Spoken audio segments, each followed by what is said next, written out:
Hi, my name is Margaret Maitland and I'm Senior Curator of the Ancient Mediterranean here at National Museum Scotland.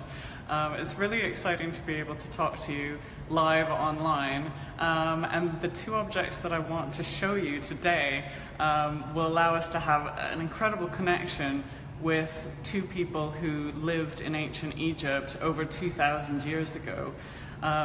They offer this incredible connection because there are two funerary papyri that would have been buried with these two people, Montsuef and Tanuat. Montsuef was a high official, and they lived in the era sort of just shortly after the reign of Cleopatra, the last pharaoh of Egypt, and they witnessed the Roman conquest of Egypt when it became part of the Roman Empire. They have this particular personalised quality to them because, unlike earlier standardised funerary papyri like the Books of the Dead, which contained very standardised spells to help people get to the afterlife, these ones were actually personalised for Montsuef and Tanuat, with details about the lives that they led, that they lived good lives, and this was a justification for their entry into the afterlife. And they have details right down to the dates when they were born and died, so that we can tell that Montsuef was born on December 4th in 69 BC, and then he died in July 4th, 9 BC, and he was 60 years old when he died, but the papyrus says that he should actually be glad that he lived a long and happy life, that he was able to eat and drink to his heart's content, and my favorite detail is that no was never said in his presence at any time. So basically he got his way with everything, which is fantastic. They're really important documents, though, more generally speaking as well, because they give us very detailed information about the mummification process.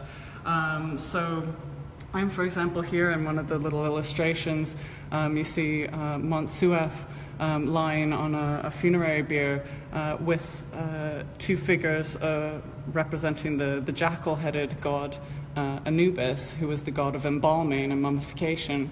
But actually in the text itself it says that the priest is acting as a stand-in for Anubis and reciting spells in the guise of Anubis, which is fascinating. They're also really remarkable texts for the fact that they're bilingual, so they're actually written in two scripts, above and then below here. And so actually you can see in this section here, it's written in hieratic, which is a cursive form of Egyptian script, which by the time this was written in 9 BC was actually quite ancient. There's some similarities to hieroglyphs, little symbols that you can recognize, but it was a cursive form of writing that would be written quickly with ink on papyrus.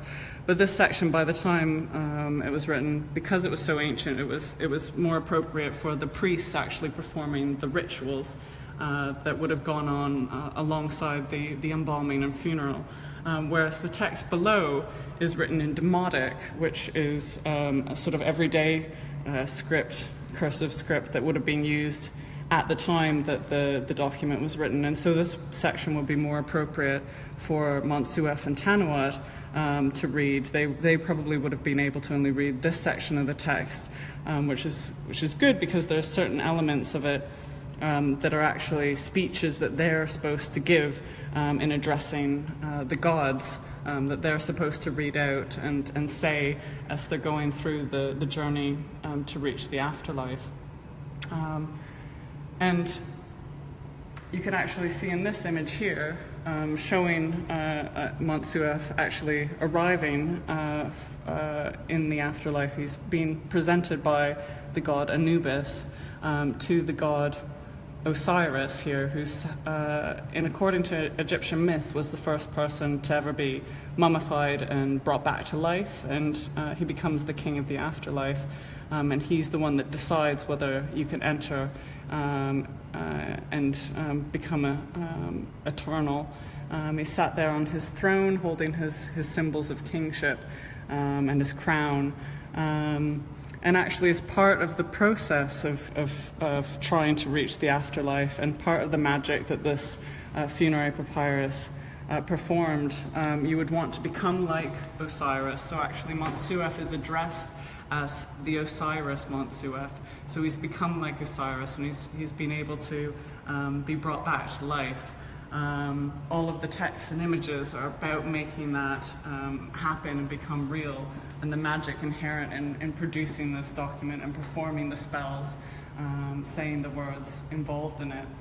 So there's all sorts of incredible details, and it's unique because it's in this period of at the end of Egyptian history and the early Roman period, where they're actually experimenting a bit more with these texts.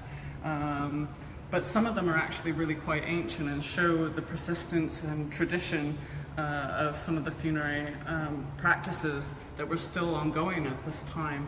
And in fact, this section of the text here deals with a ritual called the opening of the mouth ceremony, in which priests would perform a ceremony on the mummified person, touching their mouth, their nose, their ears, their eyes, so that they could have their senses reanimated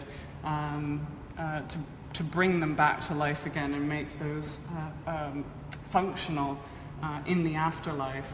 And this part of the text actually really dates back to and derives from texts that were originally written on the inside of the burial chambers of royal pyramids. So by this time it's over 2,000 years old, so it's really remarkable that it was still being used as a form thousands of years later. Another one of my favorite vignettes is this one right here, which shows Montsuef in his little mummified form lying within his coffin here, and he's got the goddess Nut underneath him, holding him in a protective embrace with her arms around him. And then above you can see his spirit flying out in the form of a bird to be able to enjoy the afterlife. So he would fly out and then be able to come back to the body that was preserved as a resting place for the soul to return to each night. And so in addition to Montsuef's, we also have his wife Tanuat's papyrus over here. And as you can see, they're both incredibly long. They're over 2 meters in length. And it's really unusual to have a full roll of papyrus preserved intact at this length. And it's great that we've been able to recently conserve them as well. But yeah, Tanuat's is an abbreviated version of her husband's, but it's also adapted to suit her particularly as well. So she's actually, instead of being addressed as an Osiris, as having become like the god Osiris, like her husband is, she's actually addressed as Hathor, so as a version of the goddess of fertility and rebirth. And in fact, she's shown here with some of those symbols that evoke that and show her as transformed into someone who's been reborn, with the lotus flower, a symbol of rebirth, on top of her head there. And again, there's lots of lovely details about her, that she should be happy that she lived not only a long life, but that she had a son and a daughter to carry on her family in her father's house after she was gone. So it's great to have those details. The pink pigment is really unusual as well, and that's quite particular to the Roman period. And yeah, they've used it quite liberally. They loved it. It's really unusual looking, quite distinct. And yes, some of our preliminary analysis seems to indicate that it's a pigment that's derived from madder root, a plant root mixed with white aluminium-based minerals to create that pink effect, which they seem to have loved and put everywhere here. It's rather fantastic. But yeah, we can learn about the process of making the papyri and connect with the craftsmen who made it as well through looking at the object. And a really interesting element is the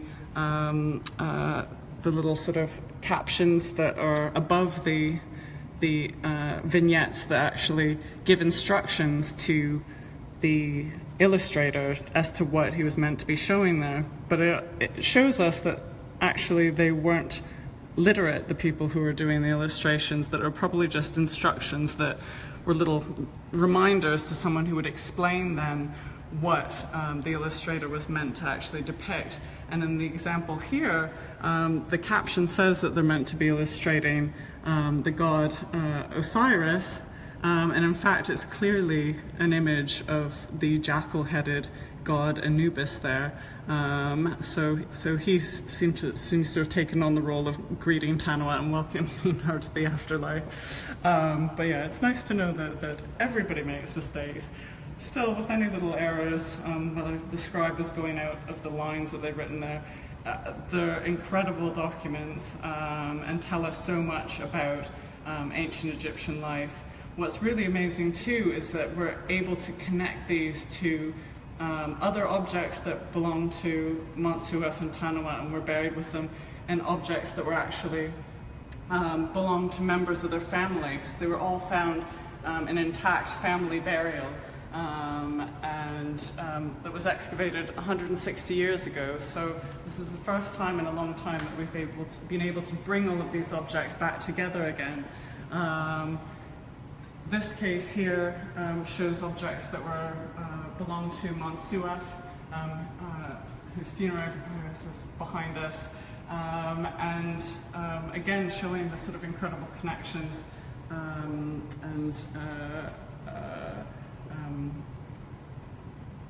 the play between the classical and the Egyptian traditions in the gold wreath and the gilded mummy mask that I have here. Incredible that we're able to bring them all back together for the display in our exhibition, The Tomb, Ancient Egyptian Burial, that's on here at National Museum Scotland until September 3rd.